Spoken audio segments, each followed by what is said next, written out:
Welcome to this explainer. I'm so thrilled you're here. Let's just dive right in, shall we? When we think about healthcare, our minds usually go straight to the doctors, the nurses, the breakthrough treatments, right? The patients. But working behind all of that is this massive, we're talking roughly $500 billion global engine, and that is the medical equipment and supplies industry. Today, we're going to look at exactly how we measure the true corporate health of the companies operating in this absolutely vital space. Medical devices, they're absolute miracles of modern science, literally saving and improving millions of lives every single day. But that life-saving nature, it creates immense and often totally hidden corporate risks for the companies actually manufacturing them. Think about it. If a consumer gadget fails, you get a refund. No big deal. But if a medical device fails, the consequences are catastrophic. We're talking human and financial terms here. So how do investors, regulators, and the public actually measure the underlying health and resilience of these companies? How do we know if they're truly built to last? Well, to answer that, we turn to the ultimate diagnostic tool, the SASB standards. These are now under the stewardship of the International Sustainability Standards Board, or ISSB for short. Think of this as the absolute gold standard for corporate transparency. These standards provide a specific, highly rigorous framework for diagnosing sustainability risks and ultimately protecting shareholder value. They completely strip away the PR fluff and force these companies to report on the gritty, hard data that actually moves the financial needle. Now, the sheer scale of this framework is massive. There are 77 distinct industry-specific standards. And that makes total sense, right? The risks facing a software company are going to be completely different from the risks facing a mining company. But today, we're zooming in exclusively on the unique vital signs of just one of those 77 sectors, the medical equipment and supplies industry. I know. This looks like a giant wall of dense accounting guidelines and metric codes, because, well, it kind of is. But don't worry, we're going to translate this whole matrix into a clear, engaging story. Just to give you the big picture right up front, this standard identifies 6 core sustainability disclosure topics for this specific industry. We're looking at affordability and pricing, product safety, ethical marketing, product design and lifecycle management, supply chain management, and finally, business ethics. Those 6 pillars are exactly what we're going to unpack today. To make this all incredibly easy to digest, we've grouped those 6 core topics into a quick roadmap for today. First, the patient experience, then the corporate conscience. After that, the physical product, and finally, we'll wrap it up with the bottom line.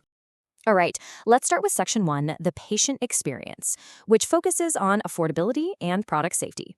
The really crucial point here is this incredible tightrope these companies have to walk every day. On one side, they face intense downward pricing pressure. Governments, insurance companies, consolidating hospitals, they're all constantly pushing to contain healthcare costs.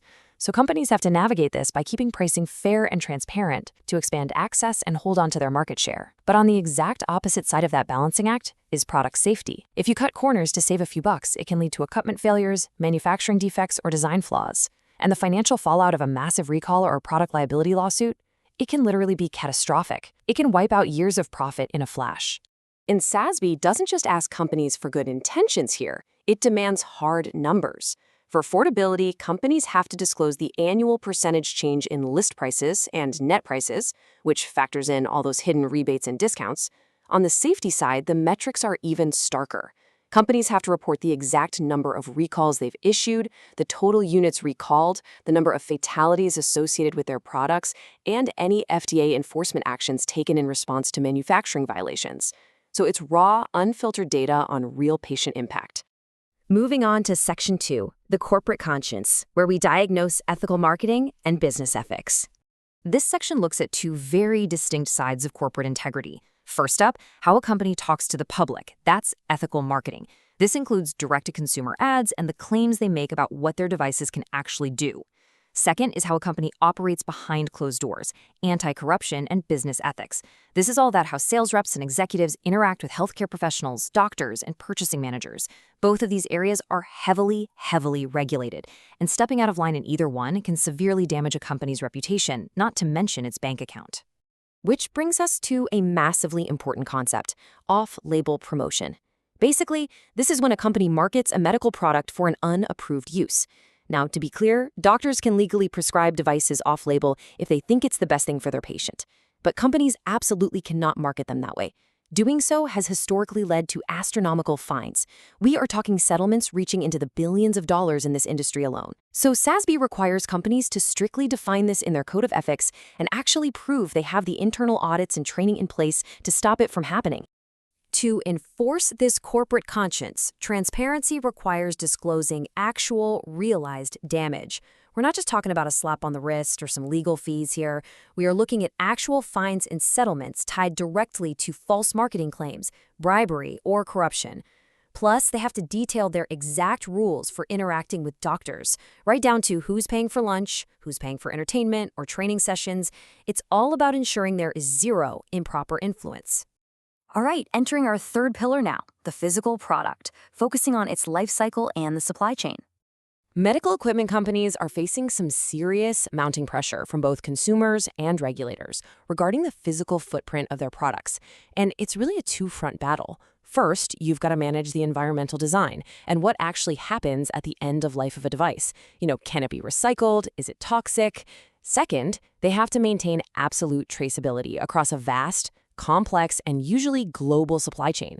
Quality control is paramount here, because if just a single component from a third-tier supplier is faulty, the entire finished device is compromised. When it comes to product design, companies have to track impacts across the board. We're talking 5 life cycle stages, from how much energy a device uses, disposal, material efficiency, packaging, all the way to toxicity. Importantly, SASB tracks how many products are actually taken back to be refurbished or recycled, proving they aren't just ending up sitting in a landfill somewhere. And this brings us to a very modern supply chain vulnerability: critical materials. A critical material is defined as one that's absolutely essential for the device to function, but is also subject to a really high risk of supply restriction. Think of things like rare earth elements or cobalt. If a company can't get their hands on these materials, production just completely stops. So the standard requires companies to disclose exactly how they manage this risk.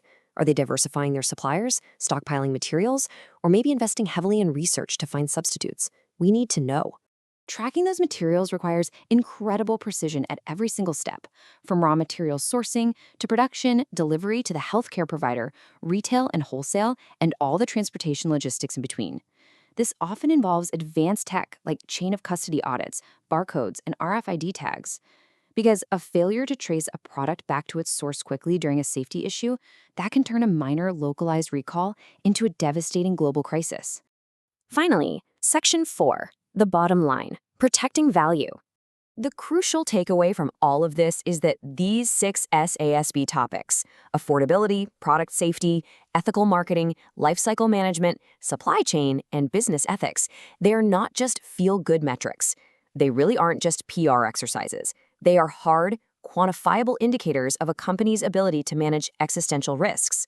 By prioritizing safety, acting ethically, and securing their supply chains, sustainable medical equipment companies don't just protect patients, they actively protect and build long-term shareholder value.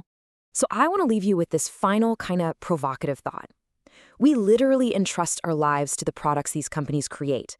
But if a medical company's business model, ethics, and supply chain aren't built to sustain the company itself, how can we possibly trust it to sustain us?